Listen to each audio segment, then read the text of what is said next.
There's a reason that this great video is called An Abuser in Leftist Clothing, because this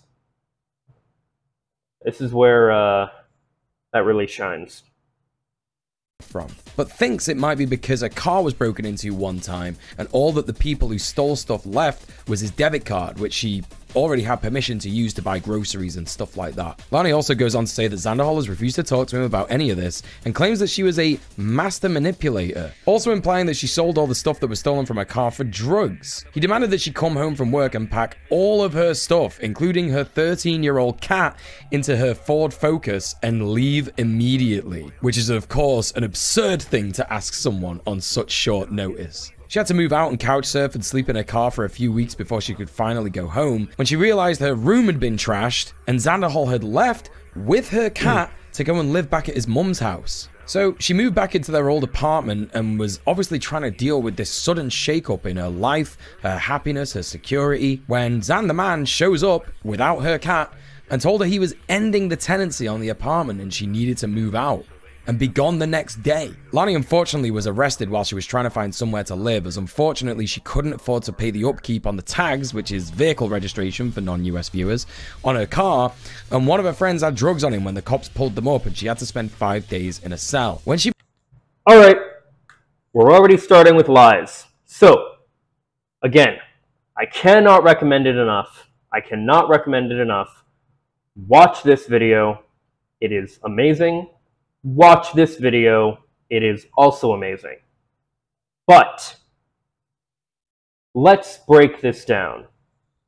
First of all, she was not arrested for having an expired tag. Now, I live in Florida, so it could be that the laws are different in Florida than in California, where they live.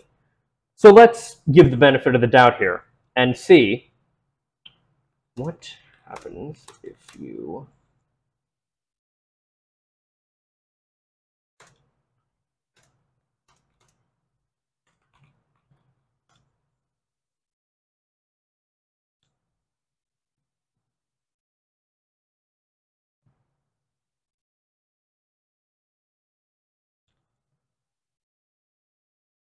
Okay.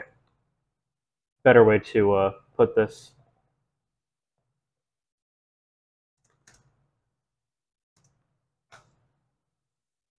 Okay, consequences of driving with expired registration tags in California.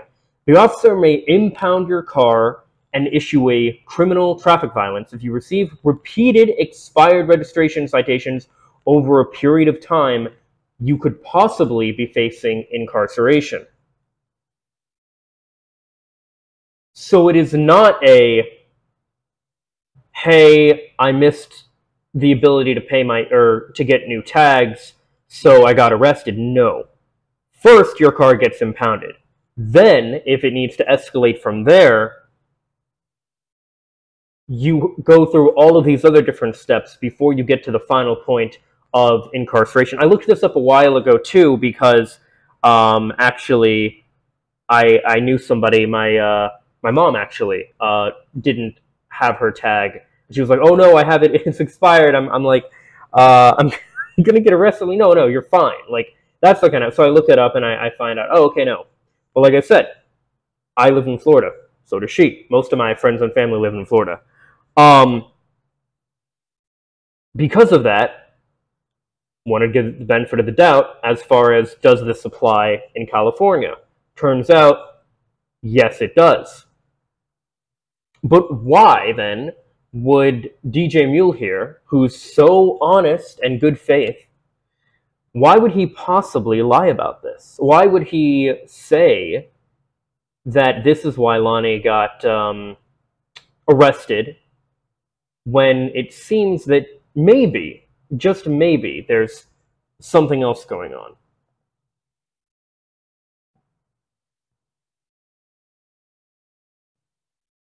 She made a phone call. She found out that Xanderhal and his mum had completely blocked her or were ignoring her calls. And when she got out of prison and someone managed to take her home, she found out that the locks had been changed and she had no way to get into the apartment. This meant that she would...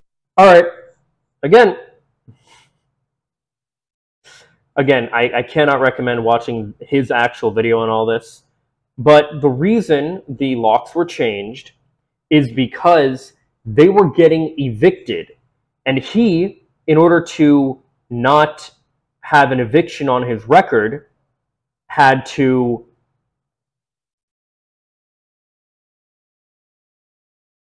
get her out. Her plan was she was essentially going to stay anyway and get the eviction on his record. And I don't know if any of you know this who haven't bought or rented a house before, but if you have an eviction on your record, it is extremely difficult, nigh impossible to near impossible to get a new one, because you have an eviction for not paying rent. You're seen as, you know, delinquent, where they're not going, no one's going to want to rent to you. Why would they?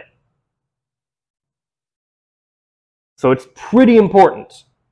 Watch how he downplays was homeless and had none of her belongings. So let's recap real quick. A 2.5-year relationship, the guy ends it out of nowhere via text, claiming that she's doing drugs and stealing from him, literally makes her homeless, and what does he have to say for himself? First things first. Yep, great video. Watch it. Gang, I just want to say that making content about your breakup is an extremely ghoulish thing to do. Okay. Nope. Not in the case of when he, for one, didn't monetize it, and for another, that twit longer that he showed earlier, that's the reason he had to make this video. He had to do something. He didn't do this for making content. He did this so that he could debunk the allegations against him. When you're a public figure of any sort, that's a pretty important thing to do. If you have stuff come out about you that isn't true and you can defend it, you absolutely should and need to defend it. Okay, like making a tweet, going off on a Facebook post, or even an Instagram story is kind of a normal human thing to do. But a 50-minute YouTube video. Bro, you have no right to give anyone shit for how long their YouTube video is, for it being overly long, when your hit piece is an hour and a half. Not just a 50-minute YouTube video, a 50-minute YouTube video where he is trying to say that he made her homeless for a good reason, and that she had tried to frame him, and that he was trying to debunk some kind of conspiracy against him. This man is insufferable. One thing I've learned from my time as a leftist and doing actual activism out in the real world is it does not matter how much of a piece of shit someone can be. They deserve, at the very least, the basic human rights that every human being deserves. Food, clothing, housing, healthcare.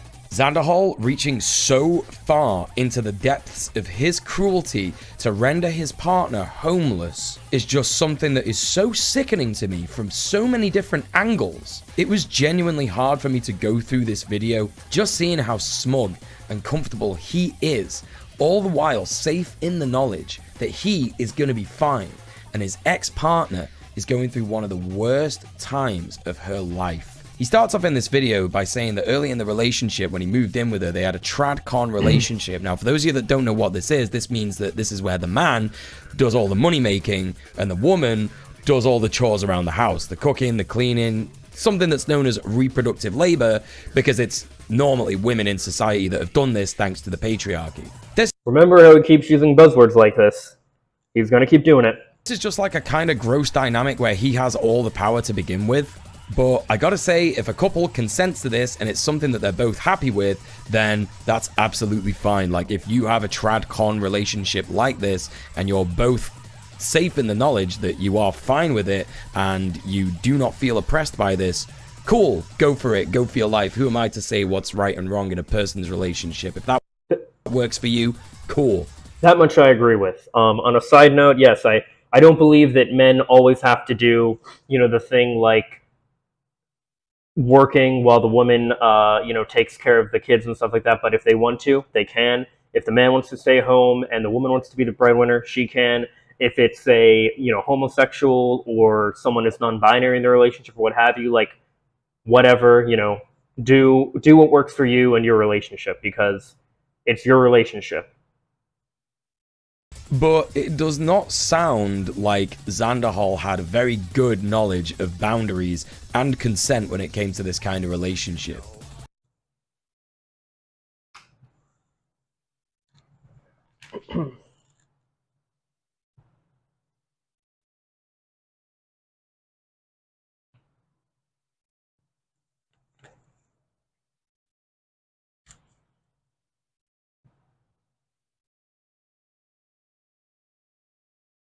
He says one of the first things that he noticed when he moved out is that he wasn't seeing as much money coming in as he thought he should be, which is like a very normal thing to happen when you first move out of your parents' gaff and go to live on your own somewhere, or even with a couple. This is called the material conditions of the working class under capitalism, Xanderhal, and I advise you to do some research on it. Of course, it's an incredibly upsetting reality check that someone like Lani understood a lot more than Xanderhal because she has more life experience than him, being an older person than him. So of course, when she explains that to him, that makes a lot of sense as to why she'd say that. But no, of course, Xanderhal is implying here that she is covering up for something, that this is all part of the conspiracy against him. Xanderhal then says that Lani was not giving him the emotional support that he needed, but from the account that Lani gives about their relationship, it really doesn't seem like he was open in his communication about this stuff. It's actually...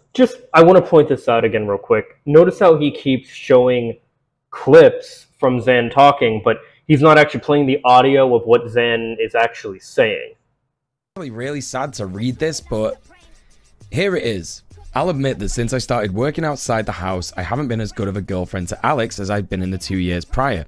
During the 2 years of COVID, I was home all the time, constantly available and on call to help with anything he needed. I was mostly happy, but I told him many times about how I felt lonely a lot of the time. Alex is a lot better at talking about himself than he is at listening, and most days he would hardly come out of his room. When I started working again and I made some friends, I stopped being home as often, which made me happier but him miserable. I should have tried harder to find a healthy balance we could both feel good about, but I don't feel like I deserve to have my cat and everything I own taken from me. So it kind of sounds like they came across a very normal problem that happens in relationships that's basically down to toxic masculinity preventing men from asking for their needs directly.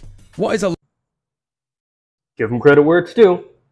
He's right, that is a component of toxic masculinity.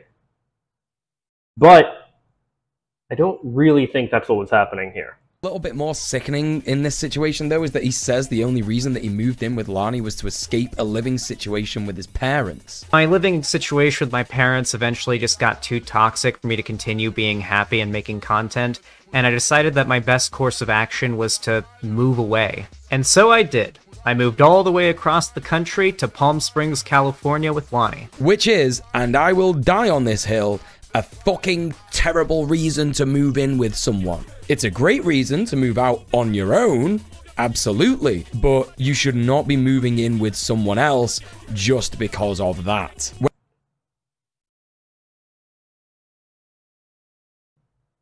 Okay, first of all, I want to point something out. I mentioned before about the whole optics situation when he made fun of Xan wearing that shadow onesie and how I have a shirt with the Venom Spider-Man logo on it.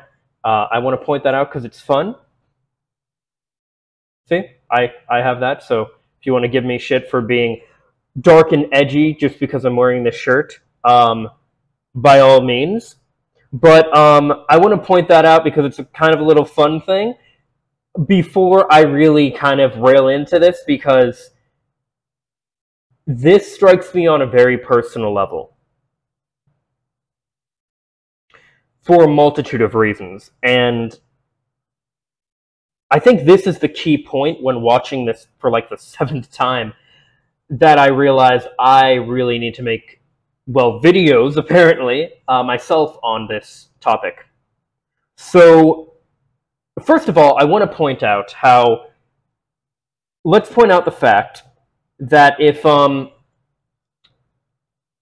just true, if the genders were swapped here, and if Xan was the one who was in the position of power, because that's really what this is, you know, Lani's in a position of power, she has a place to stay, Xan needs a place to stay, you know. And if, so let's get this out of the way. If the genders were flipped, DJ Mule would be hammering into Xan, saying how he took advantage of his power and different things. And you might be able to make a actual case for that. I don't think that necessarily is what occurred here.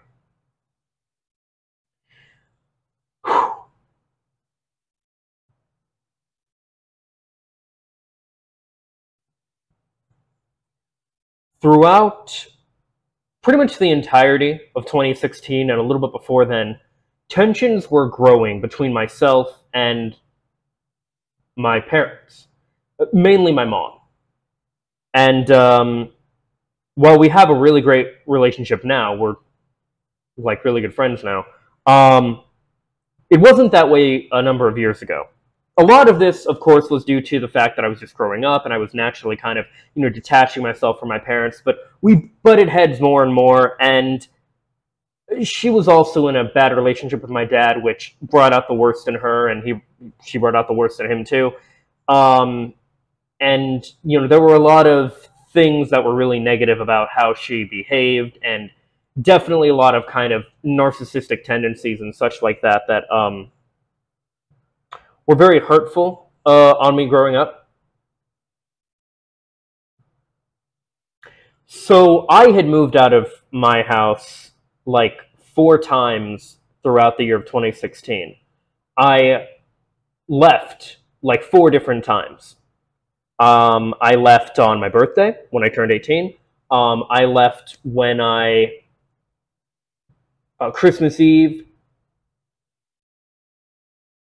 New Year's Eve, or maybe it was New Year's Day, one of the two, and one other time. I was just leaving on holidays, apparently. It was great. It was funny. It was funny that it worked out, though. It wasn't funny that it happened.